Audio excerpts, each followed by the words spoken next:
Alors Pipo et l'amour aveugle, c'est quoi? Donc c'est un court-métrage de 10 minutes qui a été écrit avec beaucoup d'amour et qui met en scène deux personnages que tout oppose. Pipo, c'est un jeune ouvrier muet qui tombe sous le charme d'une jeune femme assise sur un banc entre deux tours de refroidissement dans une usine à charbon qui est située à Dombasle-sur-Meurthe en Lorraine. Donc vu qu'il est muet et qu'il ne peut donc pas communiquer par la parole, il va tout faire pour susciter son attention avec son propre langage. Donc on va passer du mime à la peinture en passant par la musique. Donc ce personnage-là, Pipo, il symbolise ce combat entre l'innocence d'un personnage enfantin, un clown, un mime, une sorte de Charlie Chaplin, qui se retrouve sali par son travail et par sa condition d'être humain au sein d'une usine de charbon, et cette émotion qu'il possède du coup au fond de lui, ce désir d'aimer, ce désir de créer, ce désir d'exister à travers l'autre, à travers le partage, à travers le don de soi, jusqu'à épuisement. Donc c'est un film qui va nous raconter l'histoire d'un amour impossible, incompatible. Donc je ne vais pas vous détailler la chute du film, mais si vous êtes intéressé, le scénario et le dossier artistique sont disponibles juste en dessous. Il faut cliquer sur le premier lien pour connaître la triste chute du coup de ce conte et de notre personnage principal.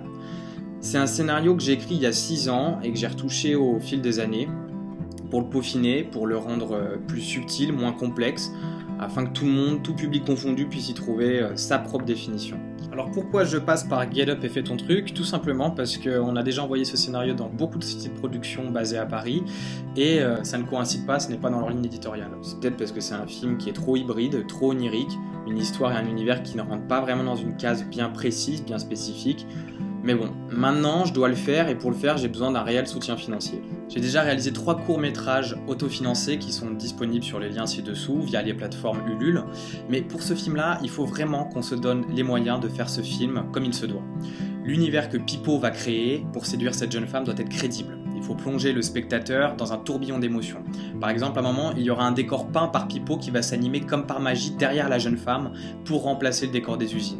Il va y avoir de la neige qui va progressivement tomber sur nos personnages. Il va lui construire une géante boîte à musique pour lui jouer une symphonie mélancolique, romantique et obsédante. Donc toute cette montée en puissance, elle doit être crédible. Et cette crédibilité, elle a un coût. Un ami m'a dit qu'il fallait y croire beaucoup pour que ça existe un peu. Alors j'y crois maintenant depuis 5 ans et j'espère que ce film existera en grande partie grâce à vous. Maintenant on a besoin d'une vraie équipe solide de professionnels. C'est un réel pari en termes techniques en fait. Que ce soit à la lumière, à la caméra, en effets spéciaux, en maquillage, en composition musicale, tout doit être parfaitement contrôlé pour rendre tout ça invisible à vos yeux, pour mieux vous plonger dans l'histoire. Donc on croise les doigts, on a besoin de vous, on compte sur vous et laissez-moi vous prouver qu'on est capable de réaliser un court-métrage sensible et poétique comme il est là-dedans. Voilà. Bah, écoutez, je vous embrasse, merci beaucoup et puis je compte sur vous.